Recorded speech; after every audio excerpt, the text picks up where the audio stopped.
राज ठाकरे निवडणुकीच्या मैदानामध्ये उतरणार आहेत आणि ते पूर्ण 200-250 जागांवर आपले उमेदवार देणार आहेत. वरळीमधून सुद्धा ते तुमच्या विरोधात उमेदवार देणार आहेत. असू शकतात. मला वाटतं अनेक उमेदवार उतरतात आणि उतरायलाही पाहिजेत. साधारणपणे आता जर आपण पाहिलं चित्र तर 15-20 उमेदवार तर सहज सगळ्या सीटमधून असतात. 2019 मध्ये वाटतं स्पायडरमॅन पण कुठेतरी लढले होते. अनेक उमेदवार असे येत असतात. ते चांगले आहे, लोकशाहीसाठी चांगले. पण लोकसभेला तिथून लीड कमी होतं शिवसेनेच्या मला उमेदवाराला. वाटतं जिंकलोय, लीड आहे. वाराणसीमध्ये जसे प्रधानमंत्री मध्ये 3दा ट्रेलिंगवर होते तसं तर कुठे आमचे उमेदवार गेले नाहीत आहे आणि महाराष्ट्र आमच्या सोबत उभा राहील. 5 वर्ष सतत सातत्याने लागोपाठ काम करणारे पक्ष आहेत आणि काही काही असतात निवडणुकीच्या वेळी. मी एक कोणावर टीका नाही करते ना मनसेवर करते, मी कोणावर कधी बोलत नाही, पण असे असतात तर लोक ओळखून असतात ते. पण तुम्ही वरळीमधूनच लढणार. 100%. तिथे जर अमित ठाकरे यांना उमेदवारी दिली राज ठाकरेंनी तरी बरं जर तर वाटतं बोलून काहीच अर्थ नाहीये. वरळी आहे माझा मतदारसंघ, मला वरळीतून खूप प्रेम मिळतं, आशीर्वाद मिळतात आणि तसं पाहायला गेलं तर महाराष्ट्र, संपूर्ण महाराष्ट्र माझा मतदारसंघ आहे. मी कधीही सरकार असताना कुठच्याही मतदारसंघावर दुजाभाव केला नाही किंवा बायसनी काम केलं नाहीये. इन्व्हेस्टमेंट येताना देखील आम्ही सगळ्या उद्योजकांना सांगायचो की प्रत्येक जिल्हा हा आमचा आहे, महाराष्ट्र हा आमचा आहे, असं समजून तुम्ही पण काम केलं पाहिजे. जिथे जाल तिथे स्थानिक भूमिपुत्रांना तुम्ही रोजगार निर्माण केलं पाहिजे. तर सगळीकडे काम तर करायचंच असतं. तर आहे. शिवसेनेसाठी सगळ्यात महत्वाचा मुद्दा होता तो म्हणजे हिंदुत्व. भाजप असं म्हणते की उद्धव साहेब ज्या वेळेला महाविकास आघाडीमध्ये गेली त्यावेळेला त्यांनी हिंदुत्व सोडलं, ते त्यांचं हिंदुत्व पातळ झालं. आणि भाजपला कोणी अधिकार दिले की आम्हाला हिंदुत्वाचं सर्टिफिकेट देण्यासाठी? त्यांच्याकडून आम्ही कशाला सर्टिफिकेट घ्यायचं?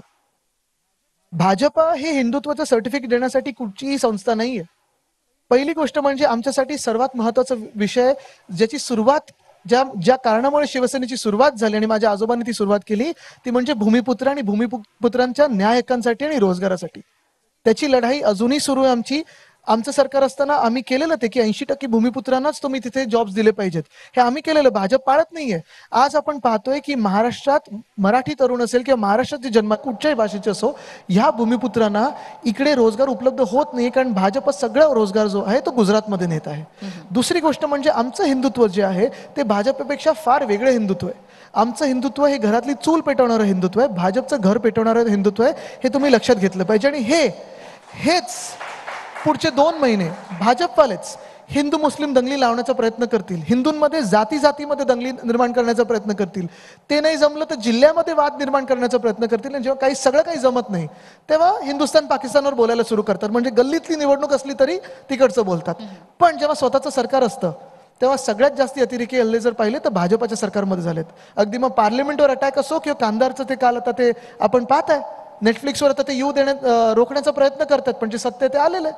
आणि म्हणून मी सांगतो ना की भाजप हे कोणी हिंदुत्व शिकवणारे पक्ष नाही. उलट जेव्हा त्यांनी वाराणसीचा कॉरिडॉर केला किंवा अयोध्येचा कॉरिडॉर केला, आपण जाऊन तिथे विचारा त्या स्थानिक लोकांना, तिकडचे लोक आम्हाला सांगतात एक तर सगळे गुजराती कॉन्ट्रॅक्टर्स आणले, दुसरं म्हणजे जी प्राचीन मंदिरं होती, वर्षानुवर्ष नाही ते हजारो वर्ष त्या मूर्त्या होत्या, त्या स्टोन कटरनी कापल्या गेल्या, ती मंदिरं तोडली गेली. ह्यांचा बुलडोजर जस्टिस हिंदू मुस्लिम बघत नाही, सगळीकडे जातो आणि हा इनजस्टिस सगळ्यांवर होतो. म्हणजे ते कॉरिडॉरवर अक्षरशः लोकांमध्ये राग आहे. आत्ता काय तुम्हाला सांगतो, इथे आपलं मुंबादेवीचं मंदिर मी 2दा जाऊन आलो. आता काल परवाकडे आयुक्तांना पण विनंती केली आहे, स्थानिक जे भाजपचे आमदार आहेत त्यांना तिथे कॉरिडॉर करायचं आहे. वर्षानुवर्ष तिथे जो दागिना बाजार बसलेला आहे, कोणाची 100 वर्षापूर्वीचं दुकान आहे, 200 वर्षाचं पूर्वीचं दुकान आहे, त्या सगळ्यांना हलवायचं तिथून. मुंबादेवी मंदिराच्या मागे एका कॉन्ट्रॅक्टरला, भाजपचा कोणतरी कॉन्ट्रॅक्टर आहे, त्याला 17 मजल्याची इमारत दिली पार्किंगची. मंदिर झाकलं जाणार आहे. हे तुमचं हिंदुत्व आहे? त्या मंदिराच्या मागे आता भाजप प्रणित राज्यामध्ये मिंदे सरकारमध्ये खटारा गाड्यांचं डम्पिंग यार्ड झालं, तिथे डेंग्यू पसरतोय. हे तुमचं हिंदुत्व आहे? आमची मंदिरं तोडणं आणि कॉरिडॉरच्या नावाखाली तुम्ही जमिनी घेणं, हे तुमचं हिंदुत्व आहे? की मग अयोध्येच्या आजूबाजूला जी काही जमीन लोधा आणि या सगळ्या लोकांनी घेतली आहे, ही जमीन तुम्ही घरं बनवून कारसेवकांना देणार आहात की विकणार आहात? हे तुमचं हिंदुत्व आहे? हे त्यांनी सांगावं, प्रेस कॉन्फरन्स घ्यावी. पण भाजप तुमच्यावर आरोप करते की तुम्ही आणि त्या आरोपाला काडी मात्र किंमत देत नाही, कारण हे हिंदुत्व विकायला निघालेले भाजप आहे. ही भाजप फार वेगळी आहे. ही कमर्शियल आणि पॉलिटिकल यांचं हिंदुत्व आहे. जे खरं हिंदुत्व यांचं नाहीच आहे. ते वाजपेयी साहेब आणि अडवाणी साहेबांचं होतं, ह्या भाजपचं नाहीये.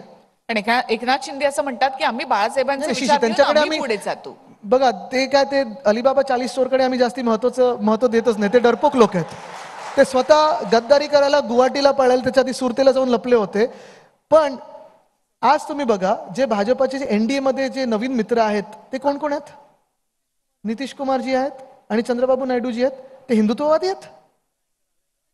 ते कधी हिंदुत्वाचं चालेल. तुम्ही जेव्हा भाजप म्हणून आमच्याशी युती तोडली 2014 मध्ये, तेव्हा आम्ही हिंदू नव्हतो.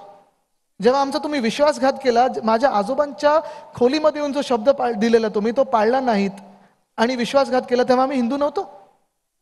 तर हे सगळं मला वाटतं लोकांना माहिती आहे. शिवसेना